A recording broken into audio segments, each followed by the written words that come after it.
Greetings, this is Priss with yet another Isaac Asimov short story review. Although in this case it gets called, and I'm not sure why, a novelette. It's under the category of novelettes.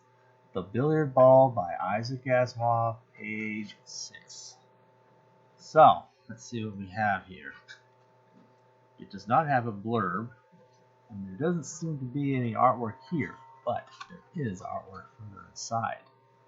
So, in fact, it actually says illustrated by Bode. And I think we'll actually see one of the drawings has this, yes, Von Bode, actually. Look at that. There's his full signature. So, anyway, so let's tell a little bit of the story before I get into the artwork, because pictures will make more sense when you know the story. So this is involving a game of billiards, and it's actually the story I would have expected under a title like Darwinian Pool Room or something, which is a story I've already covered quite a while ago in this series, and it got something totally else. In this case, it really involves a literal game of billiards between these two guys who have known each other since they were school chums, and they play some pretty strong, hot billiards, and it's like some kind of ongoing rivalry. It's about the only real contact they have with each other than this other rivalry that stems from the fact that one of them is a total theoretician. He can theorize, and his theories are just awesome, and he does really brilliant things, really super smart. But it's all in the realm of theory. And then you got this other guy who seems to have this knack for taking some idea that's in a theory and turning it into some kind of a practical reality in mighty short order. And of course, when you do stuff like that, you come up with all kinds of amazing new things that you can do. But so the one guy gets all the credit in academic circles. He even gets a couple Nobel prizes for physics, not shared, which I guess the idea is he's the first to have anything like that. And that gets a lot of honor. And of course, the fact that his theories have led to a lot of interesting and practical discoveries and developments and so forth that are being popularized by the other guy, doesn't hurt his academic credibility either. So, I mean, he's got all the respect you can imagine in academic circles. But the general public barely knows he exists. Because who's really in a position to understand theory that much? Then you've got the other guy. He's taking these ideas from the theories and he's building practical realities based on these things, and often in a very timely manner. And so he comes up with all these fascinating developments and technologies and stuff, and he's this big hero. He's made a huge amount of money from all this, and he's very, very successful. But he doesn't really understand. In fact, he really, in a real sense, didn't really even graduate from school, even though they were chums in the same not Greenville College, some college. Pardon the Asimovian reference there. And they stayed chums. They even used that word at one point. They are two very different individuals, but like I said, their careers are strangely intertwined in this way. But one of them has developed, instead of a unified field theory, a two-field theory. And somehow this enables one to develop antigravity. So he's got a theory for all of that. And the other guy can turn right around and build something that generates antigravity. Well, what exactly is it? Well, they talk about that, how gravity is like bending space, and you get a little dimple where something's heavy, and it kind of makes stuff traveling near things kind of bend their path. And okay, I mean, that's kind of how all that stuff is understood. Except obviously in another axis beyond the three normal dimensions we're familiar with. It's as if the space, imagine if we were in flatland and you have this thing that's in all in the third dimension, only it's now actually like in the fourth or other dimensions beyond, wherever. So he's come up with something about that could be used as a basis for anti-gravity. But he is asked about that. Do you think that could really result in it? Well, using that rubberized sheet picture of space with dimples where there's things that are heavy, and bigger dimples where they're heavier, and smaller ones where they're not so heavy, and so forth. What you would be really doing is finding some way to flatten the dimple arbitrarily at some place, so that instead of simply accumulating its normal shape, it doesn't do that for a certain area. How would you do that? Either you strengthen the rubberized sheet, or, and that somehow doesn't seem to be an option, although I don't know why either of these things is an option, or somehow you magically eliminate the mass of what's in there. Apparently that seems to be the path taken. That's a very important plot point, by the way. So the guy builds this thing, and he puts it in the middle of a billiard table. There's a hole right in the middle of the table, about a foot in diameter, and this beam is shooting from below to above through this hole. And the idea is he's going to have his theoretician friend be the one to hit a billiard ball, bounce it off a wall, just like in the game of billiards. You have to, you have to bounce it off a wall or several walls, however you're supposed to do that. And then from there, have that ball go into this place. And it'll go into antigravity, non-gravity, no gravity. So he does this. And they do it. He never tests this thing. That's always stupid. Very stupid. You don't test when you're finding out in front of the customer whether a thing works. That's just not how to do stuff. You do tests before. In fact, even you do tests before the tests. Okay? I mean, I remember we would have developmental dry runs where one's learning how a thing works and providing lots of useful feedback to the engineers. And you have the engineering dry runs where you're actually getting to the point where now you're developing a test procedure of sorts and working with something that's pretty much in a finalized form, but you can still have feedbacks back to the engineers. If something doesn't work right, you can get it to them and they can fix it. You can just take care of it right then and there. And then you finally get to the point where they've done all the stuff that they can think of. They met all the other requirements it needs to meet as far as we can all tell. It's been put through its paces. And now even then he's still called a formal dry run, which is now we've got a system that's locked down as far as, all the code is totally controlled. We can reduplicate the whole thing from scratch if we had to. We have the source, we have the compilation macro, we have everything that's pertinent to regenerating the code if we had to. The hardware is nailed down, right down to the serial number and make and model number of each piece of equipment, how they're equipped, what kind of wiring, everything. Got it all locked down, nailed down. And now we're going to go through it. But meanwhile, you got a test procedure that's supposed to be perfect. Supposed to be. And you run through this thing. It's a big formal thing. It can be witnessed. And let's say it all works out. Then the next step is now the formal dry run. We do this again. And quality assurance will be watching this.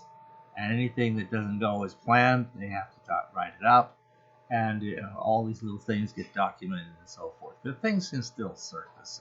A different circumstance causes something that would normally have worked to not work, or not work the way it was expected, or maybe it turns out that some steps in the procedure were somehow wrong and misread to be right, and then when you read them literally and carefully, what they're telling you to do is wrong, and you have to fix that, whatever. Stuff goes wrong.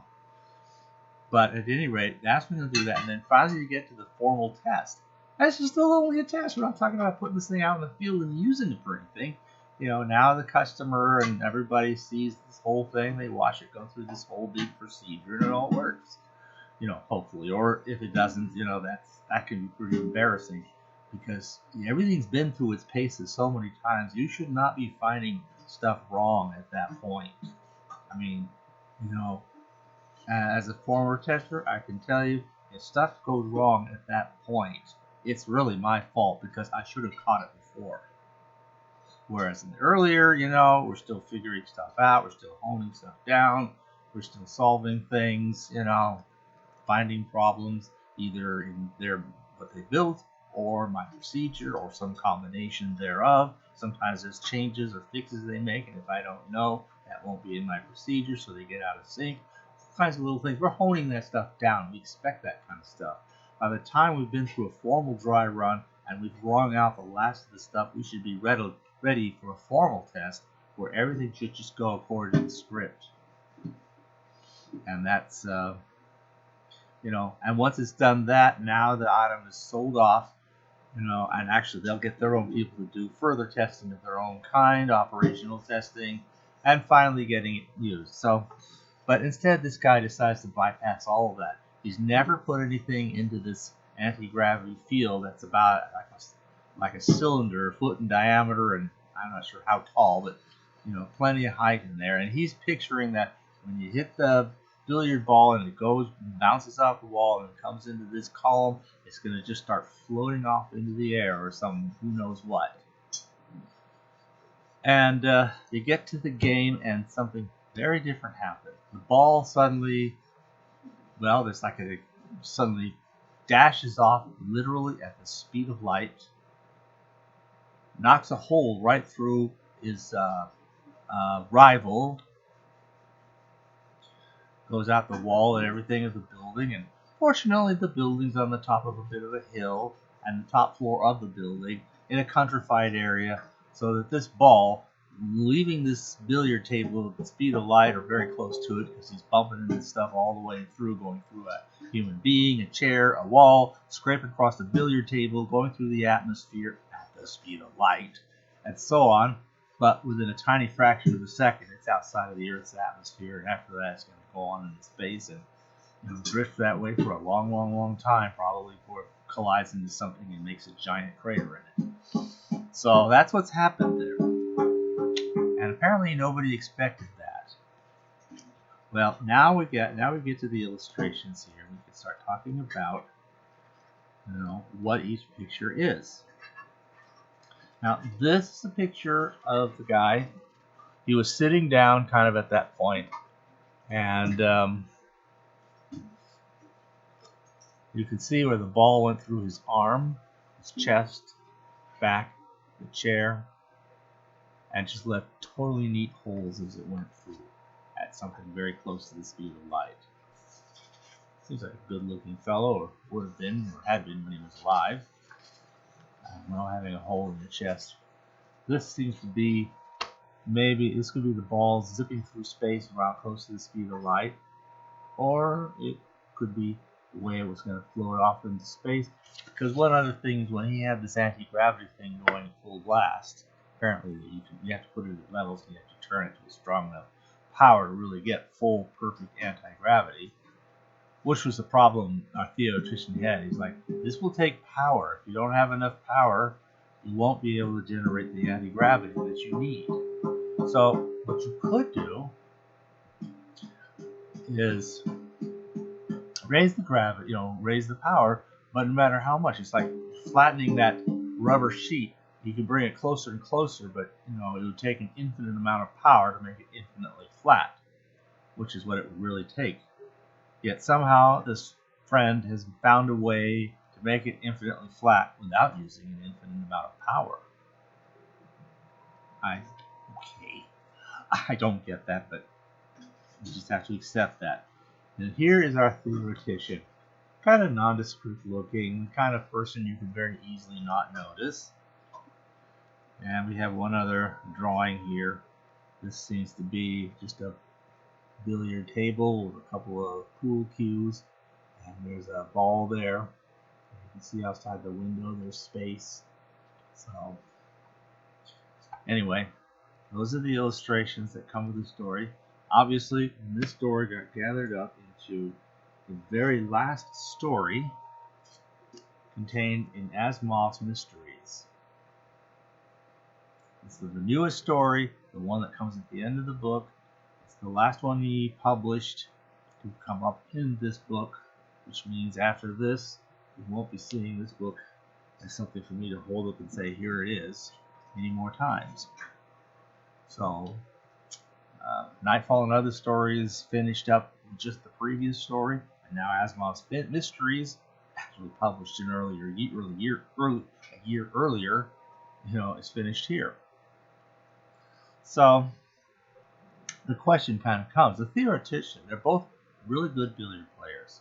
And the theoretician Did he understand what's going on? He makes a pretty good effect of not having really thought through what would happen. But when he hit the ball, it was like he aimed it pretty carefully. And just it was aiming right for the other guy's heart, which is where it went through.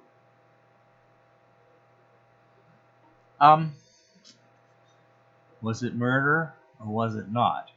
We don't have any question about what happened. This guy hit this ball into this field that went that way and passed through that man at nearly the speed of light, which was the end of him. The only question is, was that just some accident? Or was it murder? Or somewhere in between? It's kind of left open.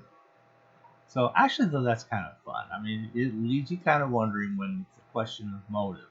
Because there's reason, there was some definitely, despite their willingness to keep playing this game, the rivalry had gotten very intense, and they didn't otherwise seem to relate to each other much at all. It's like bad blood kind of somehow grew up between them.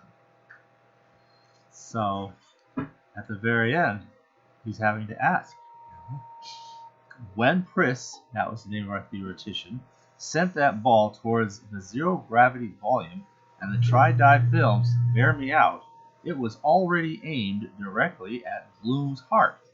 Accident? Coincidence? Murder? We don't know. We don't know. And it's kind of left open that way. Apparently, Priss then becomes the new captain of whatever company or something that the other guy was working with, and apparently starts figuring out, hopefully they can use his theory to come up with more stuff. I don't know how well that's really going to work out, but I guess there's a couple other things I'm looking at. Let's pick up one small bit of trivia, and that had to do with textual differences. You can see from the picture that the hole went through a piece of his arm and his chest. For some reason, the original text has it going through his hand and his chest. When we got to the book, that was corrected, a piece of his forearm and his chest. So, another thing is they have a number of numbered sections. Like you can see there's a 1 before it starts, and kind of a 2, so you go a numeral there, and so on. You also have some paragraph breaks that have a separation, but no numbers. So the ones that have numbers remain in the book. The ones that don't have numbers may sometimes also remain as a space between one paragraph and another, and in other places they just become a new paragraph without a space. There's a few other minor paragraphing differences, and there's one place where a parenthetical comment gets turned into one separated with dashes, or actually it starts with dashes and becomes a parenthesis. So those are our textual differences to note between the original. And of course you have the artwork, which the reprint in the book does not have. Alright, enough of that. Now, the other one had to do with the issues of how would this really be? The rationale is that when you have the anti-gravity, what you've really done, you've deprived it of all mass. You've essentially turned it into like a photon or a neutrino, which automatically goes at the speed of light. Now, let's suppose you had done that. You would really just have an enormously powerful bunch of photons. You really wouldn't have a billiard ball anymore. You'd have a bunch of photons. How are they going to turn back into a billiard ball once they get out of that anti-gravity field, that little foot-round cylindrical field? That's one thing. Another thing, it actually is stated in there that you say, well, where did all this speed of light energy come from? Nowhere. It's created like a truly working perpetual motion machine. Even as presented, that can't be quite true, because you're going to take a lot of energy to create this field. Actually, it would have taken an infinite amount. How this guy's supposed to have done it without it? That's like that robot in Robot AL-76 Goes Astray, just building this humongous ray beam that can take out a mountain and a few cows with it, all powered by a couple of D cells from like your normal old-fashioned flashlight. This was kind of like that. He's able to get a whole lot of power from almost nothing. So even if you did, that would really be where the energy's coming from.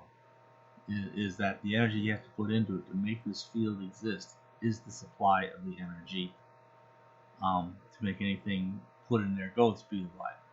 Another objection: the whole billiard ball is a whole thing, and he has it coming in very slowly. A little piece of it touches the field, and suddenly the whole ball zips off at the speed of light. Now, it would be more sensible that as the ball rolled in, bits and pieces of it would go zipping off at the speed of light, let's say, layer after layer. I mean, like literally molecular layer after molecular layer as the thing slowly rolls in. Now, maybe it might get sucked in and go faster. I don't know. But how will it even maintain its integrity as an intact ball rather than getting sliced? An infinite number of slices remains to be explained. And that's the major thing. The ball is not a geometric point. It does not enter all at once. It enters a little piece of it and more until the full width, and then still more and more until eventually the whole thing is in. And in all that stages, where does it suddenly decide to go dashing off at the speed of light? Oh well.